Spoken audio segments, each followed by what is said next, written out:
Ethiopia में PM Modi का भव्य स्वागत। इथियोपिया के पीएम खुद कार ड्राइव कर पीएम मोदी को एयरपोर्ट से होटल तक लेकर गए। इस दौरान पार्क और म्यूजियम की सैर भी करवाई। पीएम मोदी को मिला एक और सम्मान। इथियोपिया ने अपने सर्वोच्च पुरस्कार ग्रेट ऑनर निशान से नवाजा। होटल पहुंचने पर प्रवासी भारतीयों ने पीएम मोदी का स्वागत किया। पीएम ने प्रवासी भारतीयों से मुलाकात भी की और इस दौरान एक बच्ची ने सांस्कृतिक नृत्य भी किया। नेशनल पैलेस में दोनों नेताओं ने द्विपक्षीय बैठक की। बैठक के दौरान मोदी ने कहा कि इथियोपिया आकर उन्हें बेहद खुशी महसूस हो रही है। पीएम मोदी ने पहलगाम आतंकी हमले पर समर्थन के लिए इथियोपिया के पीएम अबी अहमद अली का जताया आभार। कहा, मित्र देशों का समर्थन बहुत मायने रखता है। दिल्ली वायु प्रदूषण पर आज सुप्रीम कोर्ट में सुनवाई। कल से बिना पीयूसी वाहनों को ईंधन नहीं। दिल्ली वायु प्रदूषण पर राजनीतिक खींचतान। संसदीय समिति ने एयर मॉनिटरिंग पर सवाल उठाए। दिल्ली के मंत्री सिरसा ने वायु प्रदूषण के लिए पिछली आम आदमी पार्टी सरकार को दोषी ठहराया। पिछले साल से बेहतर होने का दावा किया। कांग्रेस आज दिल्ली मुख्यालय में स्वच्छ वायु सम्मेलन आयोजित करेगी। ज्यादा से ज्यादा लोगों से जुड़ने की अपील। प्रदूषण के मुद्दे को लेकर आम आदमी पार्टी के कार्यकर्ता दिल्ली सचिवालयों के बाहर धरना प्रदर्शन किया। जमकर लगाए राज्य सरकार के खिलाफ नारे। विकसित भारत जी रामजी बिल पर अपने सांसदों को ब्रीफ करेगी सरकार। लोकसभा में पास कराने की कोशिश। कांग्रेस ने अपने सांसदों को अगले 3 दिन के लिए जारी किया व्हिप। नेशनल हेराल्ड केस में गांधी परिवार को फौरन राहत। चार्जशीट पर कोर्ट का संज्ञान लेने से इनकार। फैसले को चुनौती देगी ईडी। कांग्रेस बोली सत्यमेव जयते। प्रियंका गांधी ने कहा, नेशनल हेराल्ड मामले में कुछ नहीं है, यह सच है। सरकार इस केस को घसीट रही है। कंपनी से कोई पैसा निकाल नहीं सकता। अमित शाह की अध्यक्षता वाली उच्च स्तरीय समिति ने आपदा जोखिम न्यूनीकरण परियोजना के लिए 20 राज्यों को 507 करोड़ 37 लाख मंजूर किए। राहुल गांधी ने मनरेगा का नाम बदलने को लेकर पीएम मोदी पर निशाना साधा। कहा, पीएम मोदी महात्मा गांधी के विचारों से और गरीबों के अधिकारों से बड़ी दिक्कत। मोदी सरकार पर निशाना साधते हुए राहुल गांधी ने कहा, बेरोजगारी से भारत के युवाओं का भविष्य तबाह कर दिया और अब ये बिल गरीबों की रोजी रोटी को भी खत्म करने का जरिया। मनरेगा नाम विवाद को लेकर कांग्रेस का आज देशव्यापी विरोध प्रदर्शन। सभी जिला मुख्यालयों पर इसके विरोध में कार्यक्रम। मिलावटी खाद और कालाबाजारी पर सीएम योगी सख्त। बोले, किसानों से खिलवाड़ नहीं होगा बर्दाश्त। दोषियों पर लगेगा एनएसए। मुख्यमंत्री ने दो टूक कहा कि अगर अन्नदाता किसान को खाद के लिए भटकना पड़ा या किसी प्रकार की परेशानी हुई तो इसकी पूरी जवाबदेही तय की जाएगी। चुनाव आयोग ने पश्चिम बंगाल, गोवा, राजस्थान, पुडुचेरी और लक्षद्वीप में एसआईआर की प्रक्रिया के बाद ड्राफ्ट वोटर लिस्ट जारी की। सबसे ज्यादा पश्चिम बंगाल में 58 लाख वोटर्स के नाम हटाए गए। चुनाव आयोग ने बताया कि राजस्थान में एसआईआर प्रक्रिया के बाद करीब 42 लाख मतदाताओं के नाम ड्राफ्ट मतदाता सूची से हटाए गए। जयपुर जिले में सबसे ज्यादा मतदाताओं के नाम हटे।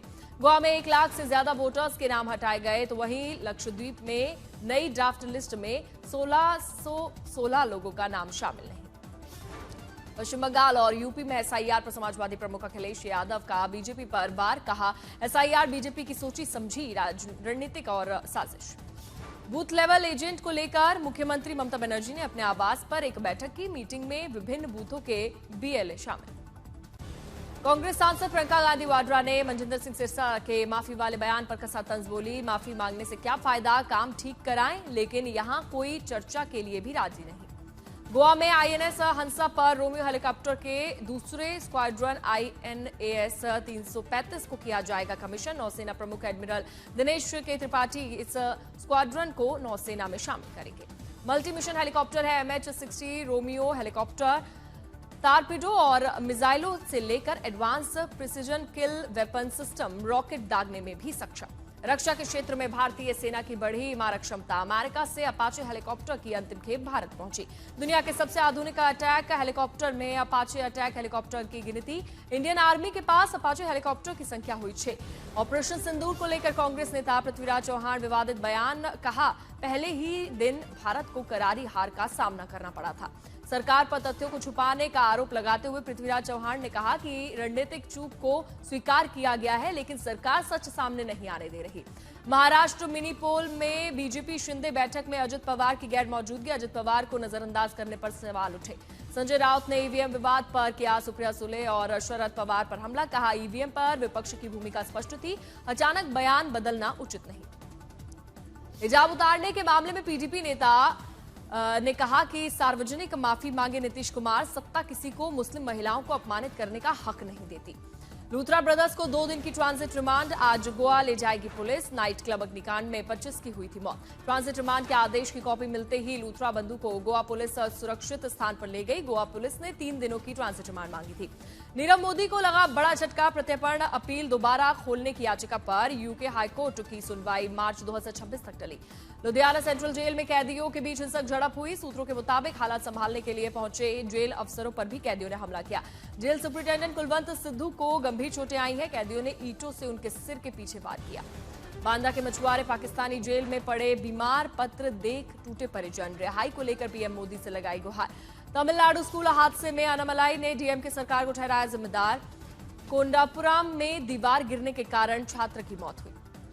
राजस्थान में मुंबई एंटी नार्कोटिक सेल का बड़ा एक्शन। राजस्थान में 100 करोड़ की एमडी ड्रग फैक्ट्री का भांडाफोड़। मुख्य आरोपी अनिल विजयपाल से हाल गिरफ्तार। रोहतास में पुलिस ने 1 करोड़ 98 लाख रुपए की ठगी का मामला सामने आया। गोपालगंज से आरजेडी नेता को गिरफ्तार कर भेजा जेल। लव जिहाद कानूनों को चुनौती देने वाली याचिकाओं पर सुप्रीम कोर्ट 28 जनवरी को करेगा सुनवाई। अहमदाबाद में कॉमनवेल्थ की मेजबानी पर विवाद। गुजरात कांग्रेस प्रदेश अध्यक्ष अमित चावड़ा ने कहा, खेल इंफ्रास्ट्रक्चर और युवाओं की तैयारी पर करने में बीजेपी सरकार नाकाम रही। ग्वालियर में आरपीएफ का मेरी सहेली अभियान, अकेली महिला यात्रियों के लिए आरपीएफ ने बढ़ाई सुरक्षा। 18,000 से अधिक यात्रियों को मिली मदद। दिल्ली में आनंद विहार नमो भारत स्टेशन पर लगा बुक फेयर। किताबों पर 5 से 80% तक की छूट। स्टेशन पर शुरू हुआ किताबों का महामेला।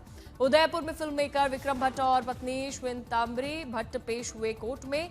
30 करोड़ रुपए के डॉक्टर ठगी का मामला।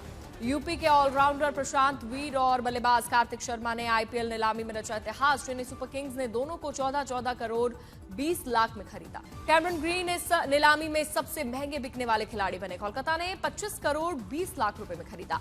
तूफानी बल्लेबाज लिविंगस्टन को हैदराबाद ने 13 करोड़ में खरीदा। पहले राउंड में बिना बिके रह गए थे। औकिब नबी डार ने आईपीएल 19 नीलामी में 8 करोड़ 40 लाख में दिल्ली कैपिटल्स के साथ साइन कर जम्मू कश्मीर क्रिकेट का रचा इतिहास। न्यूजीलैंड के रचिन रविंद्र को 2 करोड़ के बेस प्राइस में कोलकाता ने खरीदा। 2 बार अनसोल्ड रहने के बाद आखिरकार बिक ही गए पृथ्वी शॉ। दिल्ली कैपिटल्स ने 75 लाख के बेस प्राइस पर खरीदा। आज भारत और साउथ अफ्रीका के बीच चौथा T20 महामुकाबला शाम 7:30 बजे से लखनऊ में होगा शुरू। दिल्ली के बाद वनतारा पहुंचे लियोनेल मेसी। भारतीय संस्कृति और वन्य जीवन से हुए परिचित। अनंत अंबानी के साथ किया पूजा पाठ। राम सेतु से T20 world cup trophy tour launch. Paramotor से ब्रिज के ऊपर घुमाया गया। टूर्नामेंट की शुरुआत 7 फरवरी से होगी। दिल्ली मुंबई एक्सप्रेसवे पर हरियाणा के नूंह में सोमवार को हुए भीषण सड़क हादसे का वीडियो आया सामने। हादसे में 4 लोगों की गई थी जान, कई हुए थे घायल। गुरुग्राम में फॉर्च्यूनर सवार दबंगों ने किया नामी स्कूल बस में बैठे 12वीं क्लास के छात्र पर लाठी डंडों और टॉय गन से हमला। 4 के खिलाफ मामला दर्ज। बिहार के दरभंगा में चला प्रशासन का बुलडोजर। सालों पुराने अतिक्रमण को किया गया नेस्तनाबूद। सीकर पुलिस ने गैंगवार में हिस्ट्री शीटर सहित 2 की मौत के मामलों में आरोपी हिस्ट्री शीटर की आलीशान दुकानें, ऑफिस सब कुछ ध्वस्त किया। अहमदाबाद में डबल मर्डर केस में मुख्य आरोपी ने पुलिस गिरफ्त से भागने के लिए किया पत्थर से हमला। जवाबी कार्रवाई में पुलिस ने 2 राउंड फायरिंग कर आरोपी को घायल किया।